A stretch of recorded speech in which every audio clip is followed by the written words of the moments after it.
So hey everyone, this is Andy here on the Lawson Farm, and I wanted to talk a little bit today about pasture raised poultry. As the title of this video states, this is my first year of raising pasture raised poultry for profit. Matter of fact, it's my first year of raising pasture raised chickens, period. And it's been a pretty interesting experience. It's been successful, I would say. But anyways, I just wanted to show y'all a few things and talk about what all I've learned this year. You know, everybody's experience is different, and so I just want to go over a few things that I've dealt with. First off, here's our chickens. Their processing date will be tomorrow. Today's their last day. Right now is the last time that we'll feed them. That's definitely something you want to take into consideration is don't feed your chickens within 24 hours of the kill date, because you want that crawl to be empty, so when you go to clean the chicken out, you don't have to worry about busting it and making a mess, and you know it gets nasty if you don't do that. So I mean, it's fine, it's just more to wash out when you go to clean the chicken out. But anyways, these are our pasture raised chickens here. This will be, like I said, the last time that they are fed. I'm getting ready to do a move on them. If you can see, I've got 10 up around the corners of this, and my tractor is open all the way around. So I put up 10, stupid Purity guineas up there. They don't like anything going on that doesn't supposed to happen. They make a noise at everything we do. But anyway, y'all just have to ignore the guineas in the background. But anyways, the 10 is there because yesterday we had almost 5 inches of rain all in one day, and I put that around it just to protect it, and to keep, you know, so the chickens would have somewhere to cuddle back there, and they wouldn't be in the, you know, the rain wouldn't be blowing in on them or nothing. And I do that also when it's supposed to be real windy. And now the reason I don't have like permanent sides on my tractor is because it gets real hot here during the summertime, and I wanted as much ventilation as possible. And up until this last batch of chickens, I haven't even put anything around them at all because we just haven't had any issues.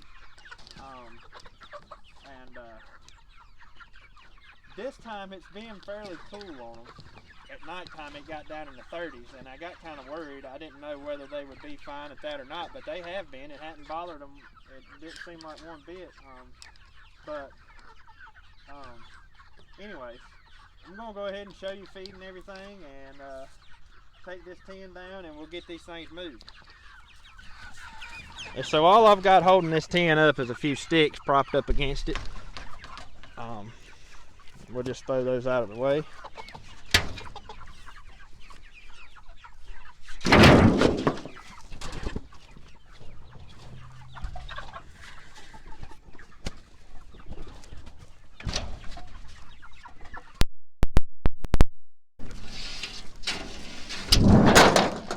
So I won't be putting that 10 back tonight.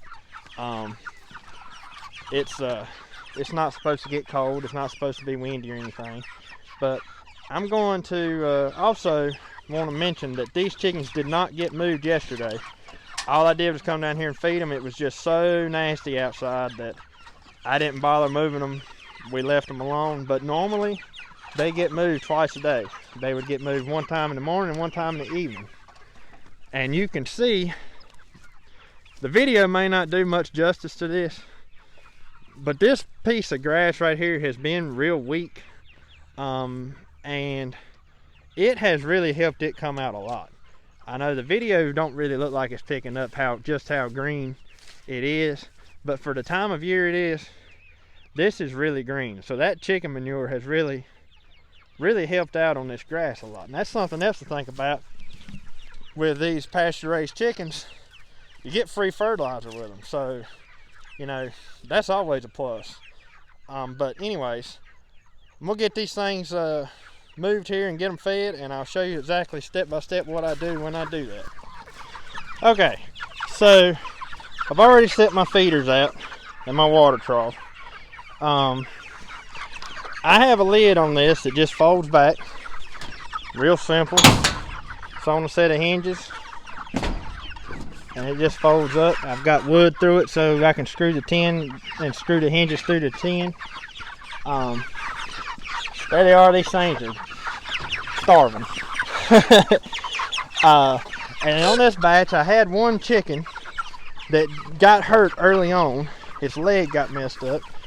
And I set him out by himself every morning and every evening and let him eat. And he just, like, he hadn't growed near as much as the others because they kind of root him out of the way. So I just kind of let him out in the morning and the evening and do his own thing. And we might even hang on to that chicken through, after tomorrow. But the one thing that I really have to watch out for when I'm doing these chickens, when I move them, is running over them. That is a bad problem, especially with this coop here, because of those round pipe. Their legs will get caught under that back piece right there, and you'll run flat over one. They get hung and you can't do nothing about it. And most of the time it doesn't hurt them, but because the coop itself is pretty light, unless they're tiny, when they're still little. And so you have to be extremely careful when you first put them out on the pasture and you do that, because it takes them a little while to learn what to do when you move. At least in my experience. I'm sure there's better ways to do it, but that's how I've been doing it. So here we go. We'll try to give them a move here. And I have found that it helps to set your feeders and stuff in the front, because they know what that is. So they all want to run towards the front.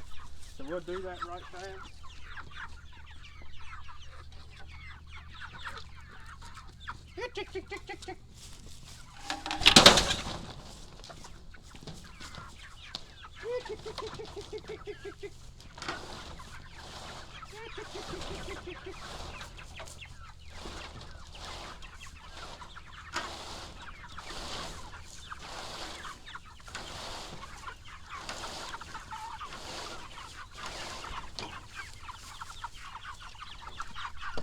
We got a little farther.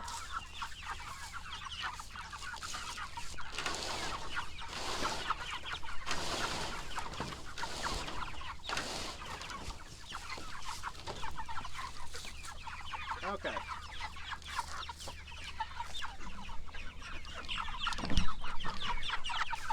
So I want to show you just what these chickens will do in a day's time.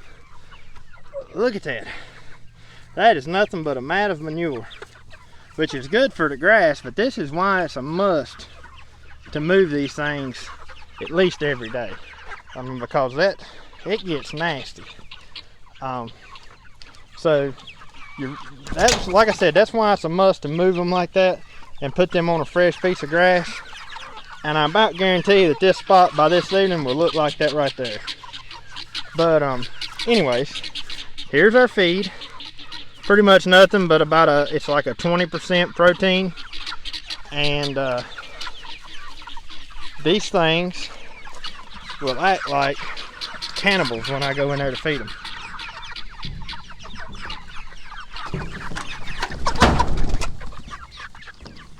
So the one thing that I am going to change this year is my trough. I've got these little troughs right here that I picked up from Rural King. Watch this. They're starving to death. But I got that little trough there that I picked up from Rural King, and it just didn't hold up very well. It lasted exactly all season, and that was it. This trough here I actually picked up at a local auction just the other weekend for $1. So I'm putting it to use. And then where I'm limited on trough space, so what I've been doing is I'll just pour this stuff out on the ground and they'll pick it off the ground.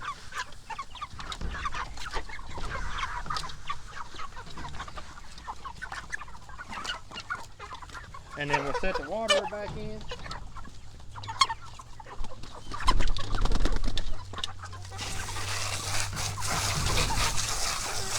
I always like to give the water a good washing out before I put it back in there. And with this particular water, you want to make sure you got that spot that it drains out of down towards downhill.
So now I just want to kind of take time to talk to you about these chickens and talk to you about some of the things that I've learned.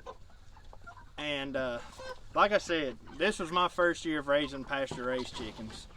I had raised, all my life, we have always raised our own hogs, our own beef, and of course all of our garden stuff, but I'd never raised chicken. I've had laying chickens, you know, for eggs and stuff, and I think about everybody around here always had that, but I'd never done meat chickens. I had eat the laying chickens, which, you know, there's not a lot of meat on a laying chicken. But what amazes me is how fast that these things will grow.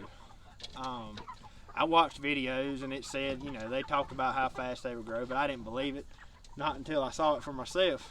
And they, within about 8 weeks time, at least with my experience, I have been getting a chicken that averaged 5 to 7 pounds dressed in 8 weeks time. And I have kept some that went almost 9 weeks and they got closer to the 8 pound mark. But I found that when you want to sell them, most people don't want a chicken that big. You have a few that do, but most people like that 5 pound chicken. And that's kind of like our goal, but most of the time we always go over our goal. Now these chickens right here may not dress out that much because we're actually doing these a week early. They should be done next weekend, but they're actually getting done tomorrow just because we've got some things going on next weekend, and tomorrow's just going to work better for us. And that's another thing, you know, we do this and work, both of us, me and my wife work a full-time job. And I mean, we sell all kinds of stuff here off of the farm as well, but you know, there's no way off of what I have done I could make a living doing these chickens. However, I have made a decent little side income, and it's really encouraging actually, because most things on a farm you can't really say you turn a profit on, at least with my experience. You know, everything I've ever done, I was happy to make back what I had in it, and it pretty much worked out that I got my stuff for free, and you know, so I didn't really have anything invested in the food or whatever I got from it. But you know, like I said, that's the nice thing about it, is I actually can say that I have turned a profit on these birds. Now our first batch was not so fortunate. We tried something on our first batch. We tried actually making our own feed. Now for our pigs and our cows and stuff, we grind our own feed with a hammer mill behind the tractor. So I wanted to try that for the chickens as well. And it worked, but they didn't grow near as much as they should have. And for the amount of money that I put into the minerals and all that good stuff that goes into the feed, I was a whole lot better off buying my feed. And plus, there was a few things that I couldn't get that needed to go in the chicken feed, and I wasn't able to find it anywhere locally. So we just went ahead and decided on our on our second, third, and fourth batch that we were going to buy our own feed, and that's the way we'll continue to do it unless something changes. But you know, I have found that these birds do like to eat.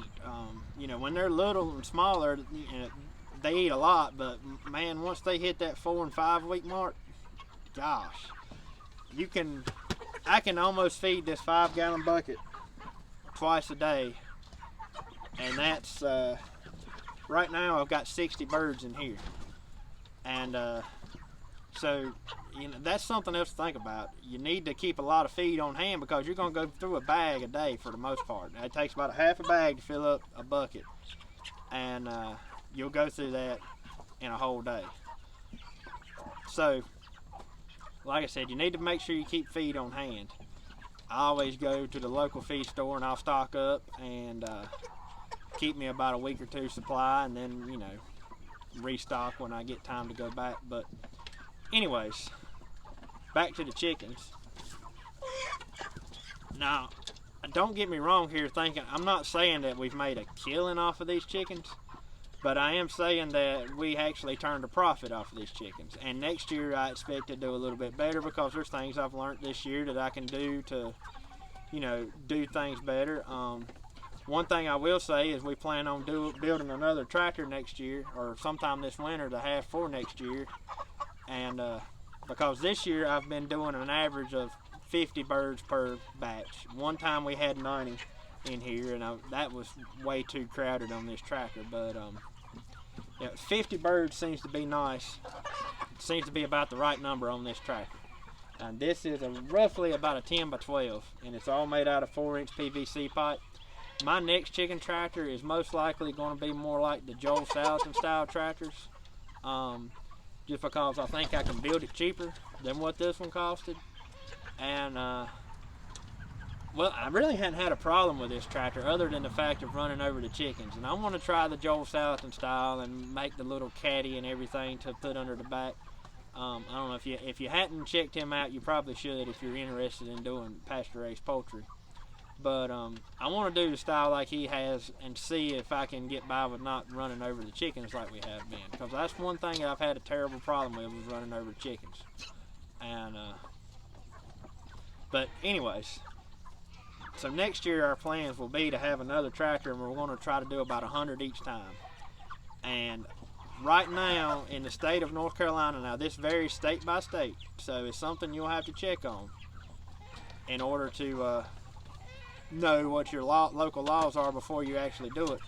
But in the state of North Carolina, which is where we are, there's a poultry exemption law, and you can raise up to 1,000 birds a year and be exempt from USDA inspection. Now, there is an inspector that comes out and looks at your equipment and your freezer and makes sure that you have the proper things in place, and but they don't come by and inspect your meat, which in my opinion there should be more of that. I really wish we could do pork and beef the same way, but we can't. It has to go through a USDA inspection facility.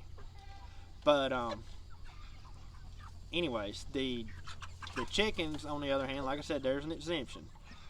So you have to fill out paperwork, and you have to have the inspector come by and take a look at everything, and your exemption will last for 6 months, and then you have to get it redone. And then they have to do a water test. You know, there's several things that they have to put in place. I'm not going to go into big a detail with that because that varies from state to state.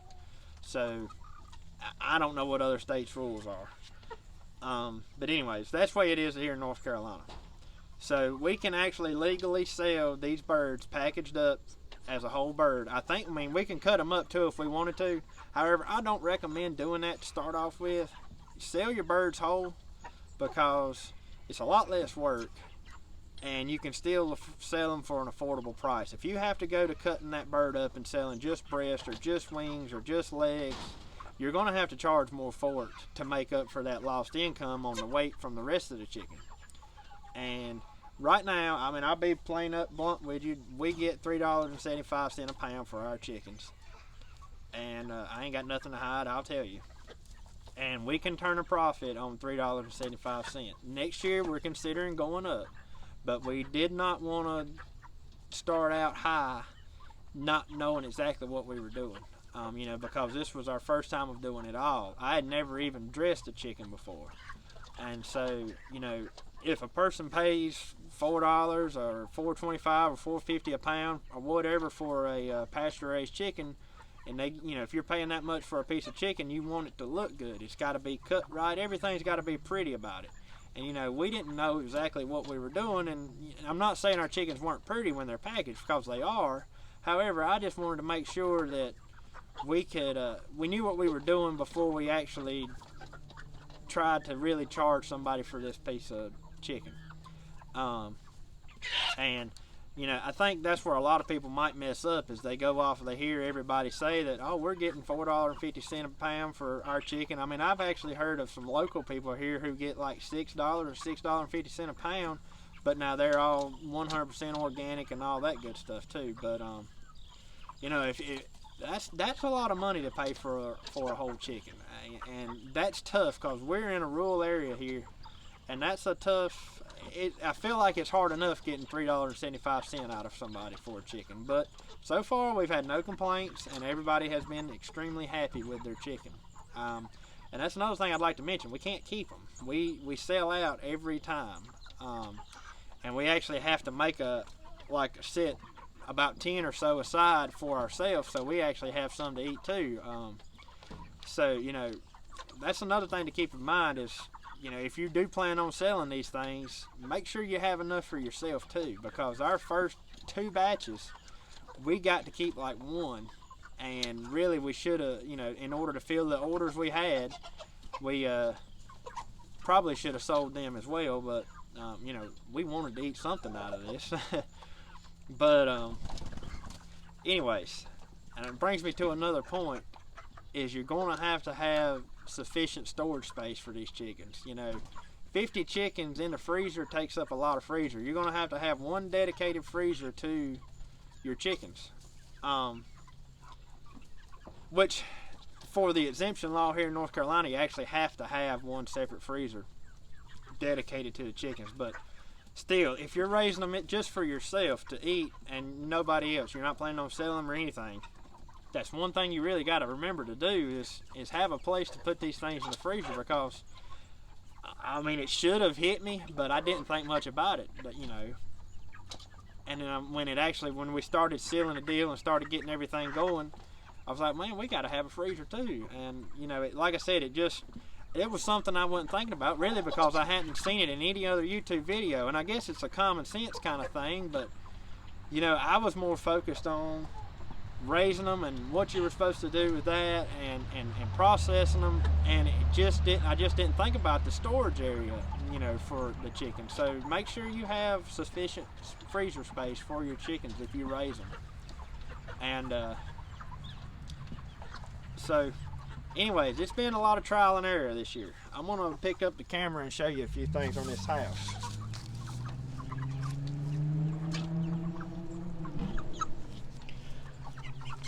Okay, so some of you guys may recognize this if you watch the Stony Ridge Farmer. This design come off of pretty much what he has. It's not exactly like it, but for the most part it's what he has, and it looked like an easy build, so that's why I done it for my first one. But one flaw that I had that was devastating on our second batch of chickens was, you see inside of here there's chicken wire.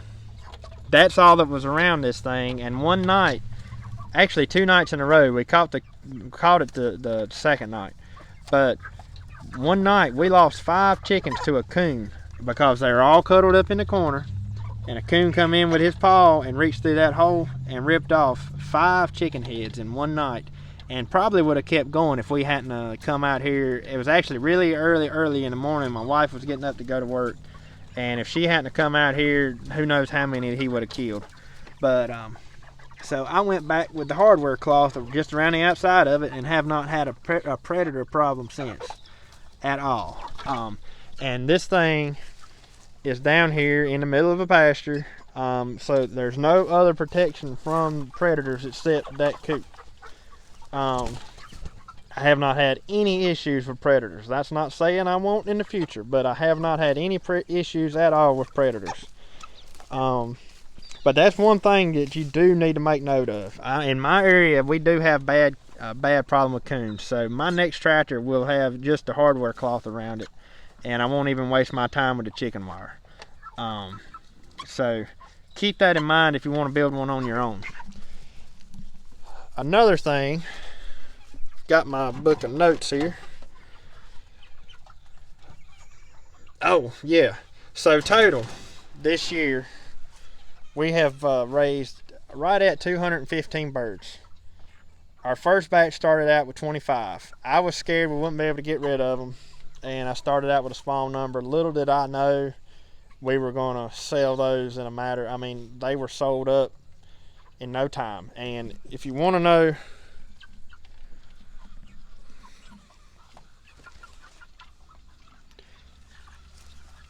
so if you're curious about our advertising, it has basically been nothing but word of mouth and a little Facebook stuff.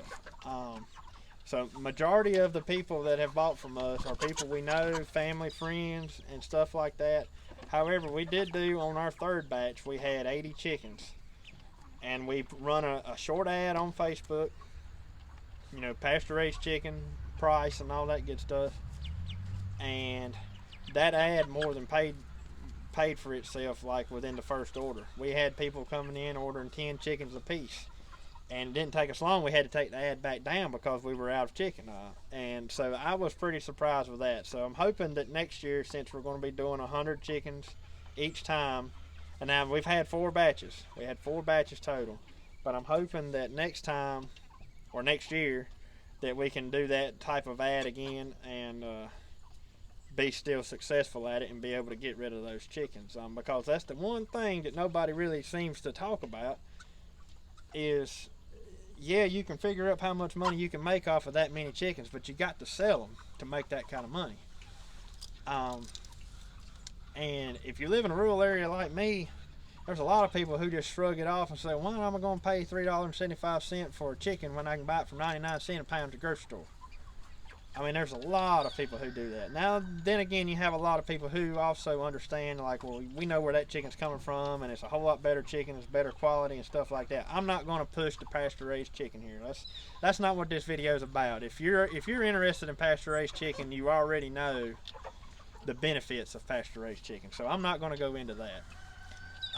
But you really got to figure out how to sell yourself, and how to educate people on what the benefits are of pasture-raised chicken and why they should buy pasture-raised chicken. And you know, it seems to be more of a growing thing, people wanting to buy their meat and their vegetables and stuff from these small farms instead of the big farms or the big grocery stores and stuff, just because you know how it's been treated, you know how things have, what they've been fed, you know they've been out here on grass where they can get bugs and stuff, you know.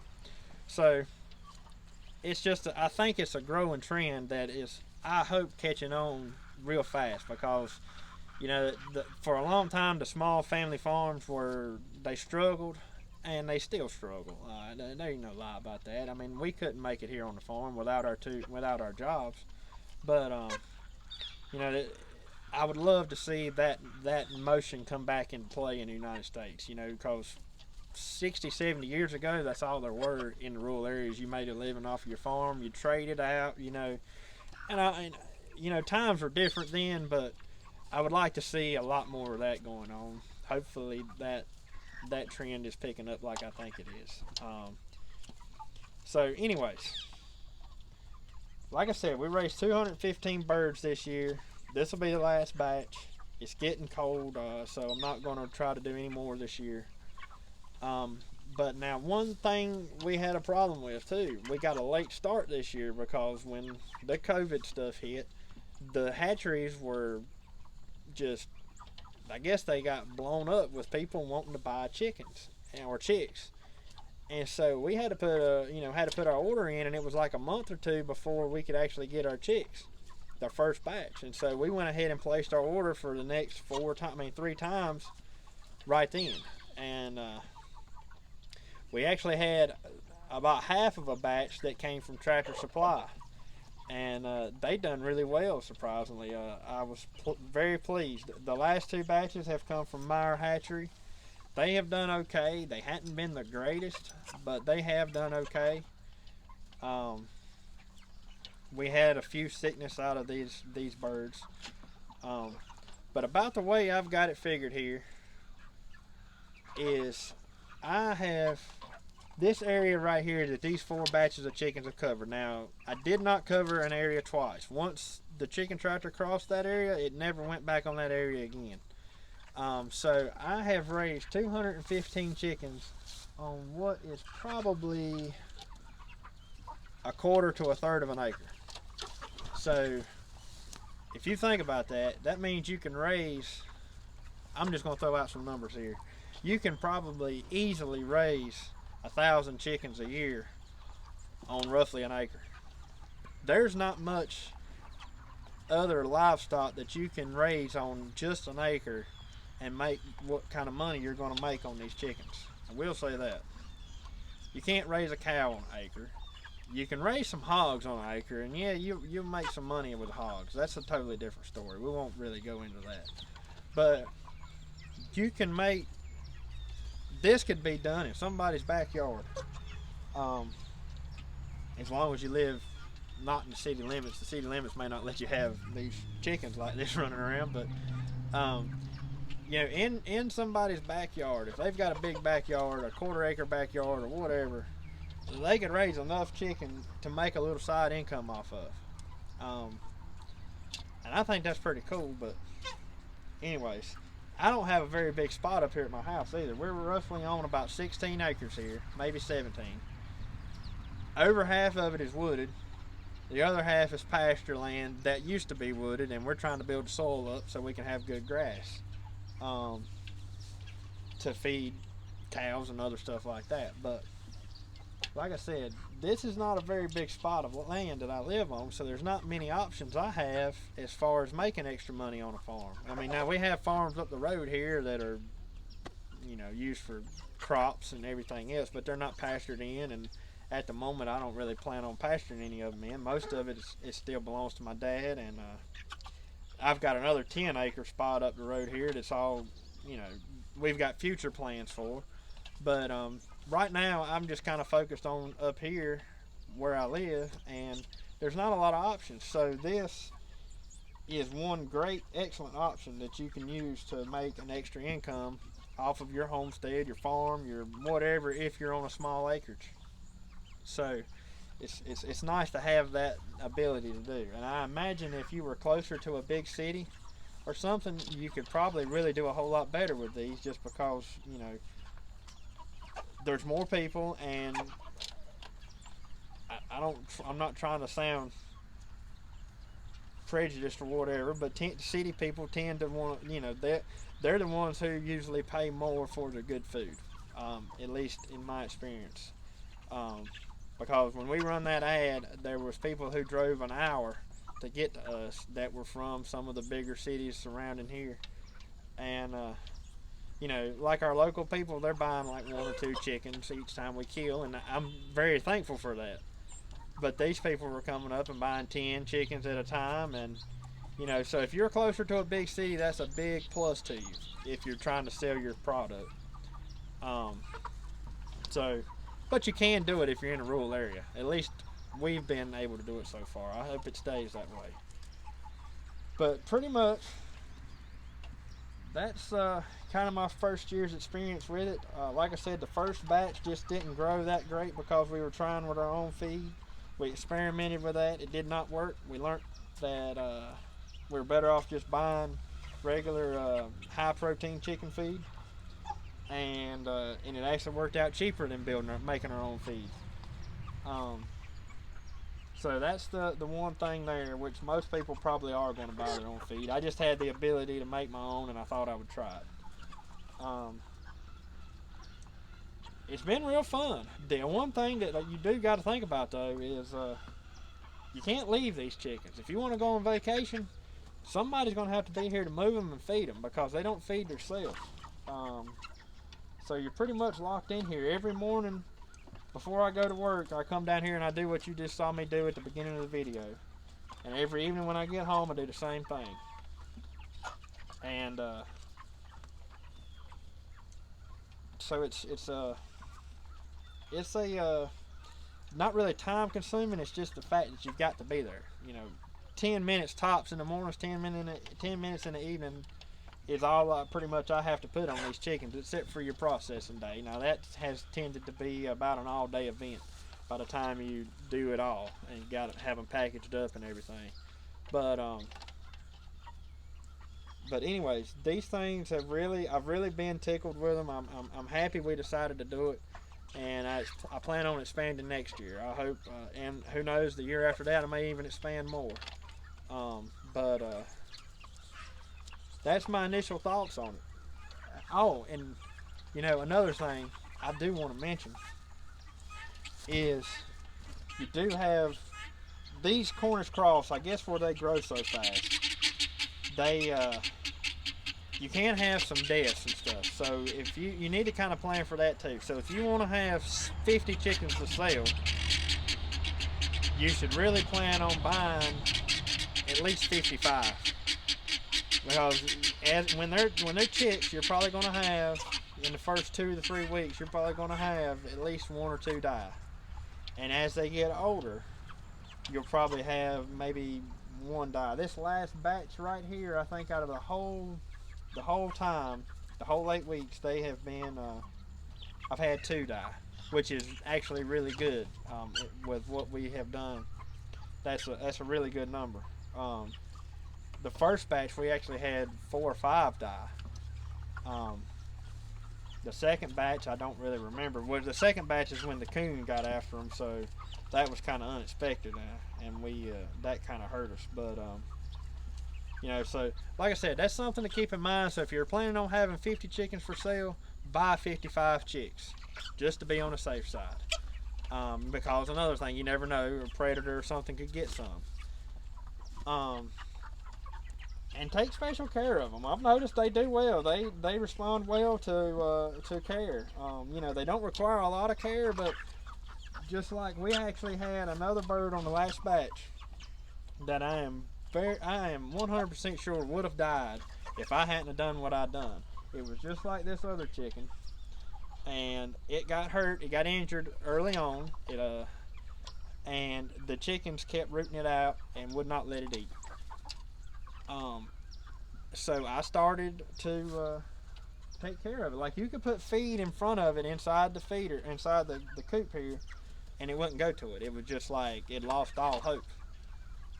So I started setting it out of the pen and feeding it on its own. It ended up actually growing just as big as these chickens did. So if you have a chicken like that you start noticing gets sick or gets hurt or whatever, take a little time to take some extra care of it. And just like I'm doing with this chicken, it's still sitting over there pecking away out there by itself. And matter of fact, I actually left it out all day one day by itself, and it just hung right around the edge here. Of course, I made sure it had to look some water and feed, but take the extra time, because that's what this is all about. This is about raising food that has been taken care of, not mistreated, who is getting the insects and everything that it needs like it should be getting. It's not cooped up in a building. They're getting sunlight, and they're getting on a fresh piece of grass every day. Actually, with my case, twice a day. So this is about raising animals right up until the day you process them. And anyways, I think that's about it for today. Let me check my notes. Oh, I'm glad I checked that. There's one more thing that I wanted to check. Now, it can be really expensive to buy your own processing equipment. And we lucked out on this now. We actually have bought our own since we started, because we found a great deal on Craigslist. But we have used every single time we do it. Our county, which is a rural county, our county has a processing equipment trailer that you can rent for 40 bucks and keep it for a weekend or a couple days, however long you need to keep it. But you can rent the whole outfit for 40 bucks. It comes with the plucker, scalder, stainless steel tables, the knives, the killing combs, everything is on this trailer. And like I said, I don't know how many counties, I don't know how popular of a thing that is. So that's something you should check with, is get in touch with your local extension agency and see if they have something like that available, or if they can point you in the direction of something like that. Because if we'd have had to buy our own equipment to start with and pay for, the prices on this stuff, we definitely wouldn't have made any money at it. So this give us a ground to start on, and we were able to rent that for 40 bucks. And even if you're raising your own chickens instead of buying some, check with the extension agency to see if they have that kind of option available, because that's a great resource to get in touch with. And like I said, if they don't have one, they may can point you in the right direction of somebody who does. Instead of spending $2,000, $3,000, $4,000 on processing equipment, you can rent it for $40. And so, if, like I said, we've done 4 batches this year. $40 times 4, that's $120. And that we save, that we've spent instead of spending $4,000 or $5,000 on processing equipment. Like I said, we did buy our own, but we found a extremely good deal on Craigslist. Is the reason we bought it. That kind of deal don't always pop up. So that's something to keep in mind, because I think that's the most expensive part to raising pasture-raised poultry is the processing equipment. And I would not want to do 50 or 60 birds a day without a plucker for sure. You've got to have a plucker, but that thing saves so much time, it's unreal. But so keep that in mind. If you decide you want to do this yourself and that's kind of holding you back from spending that money, from starting, check with your local extension agency or local counties to you, because I know people from surrounding counties actually come up here and rent our processing unit from the county. So keep that in mind and check it out. And I really do appreciate you guys watching the video. If you want to see more stuff about this, please hit the subscribe button and hit that thumbs up arrow. It'll help out a lot. And if you have any questions over something I didn't cover, feel more than free to leave it down in the comments. Or if you see something that will benefit me, because I'm still new to this. Like I said, it's my first time. And so feel free to comment and leave me some suggestions or anything down in the comments, because I'm more than glad to listen, because I'm still learning myself. But I just wanted to kind of share my experience of what I've went through this year, and it has been a good experience. So I encourage you, if you're thinking about doing it, go ahead and give it a whirl and see what happens. You might be surprised, like I was. Starting out with 25 birds, that was a mistake in itself. I should have started out with at least 50. But I was scared. I didn't want to spend that much money and then not be able to get rid of them, which I don't know why I was thinking that, because I could put 25 birds in the freezer and eat them ourselves if I couldn't get rid of them. But I was just scared to start off with, but I know now. So next year I'm going to hit the ground running, and I'm going to, like I say, raise 100 birds right off the get-go. And who knows, by the end of the year, I might be doing 200 birds at a time. I don't know, because I never would have thought I'd have been standing here telling you right now. A year ago today, I never would have thought I would be standing here telling you that 50 and 60 birds was not enough for me. And it hadn't been. We're going to have to increase. But, I just never imagined that would happen. So, if you're wanting to try it, try it. And by all means, go for it. And hopefully your experience can be just as good as mine, if not better. But anyways, thank you guys for watching. I hope I helped you out. And keep on coming back for some more videos. Thank you.